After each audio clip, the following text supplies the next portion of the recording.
আহা, বলো না যুবক, কতদিন হয় বলতেও পারো না ফজরের ওয়াক্ত কখন, ফজরের সূর্য কেমন, ফজরের হাসি কেমন, ফজরের বরকত কেমন। আল্লাহ তাআলা বলেন কুরআন আল ফজর আই সালাত আল ফজর।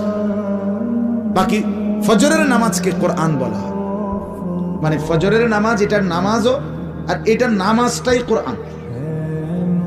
তাফসিরে লিখছে মানে হলো এই ফজরের নামাজ যেন কোরআনুল কারীমের লম্বা তেলাওয়াত দিয়ে মোড়াইয়া প্যাকেটিং করিয়া ফজরের নামাজ দেওয়া হয়েছে। ফজরের নামাজ যেন কোরআন মোড়ানো, কোরআন দ্বারা প্যাকেটিং করা।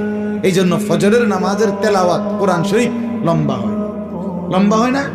হ্যাঁ, লম্বা তেলাওয়াত। স্বাভাবিক যেই কোনো ইমাম 4 ওয়াক্ত নামাজের চাইতে ফজরের ওয়াক্তে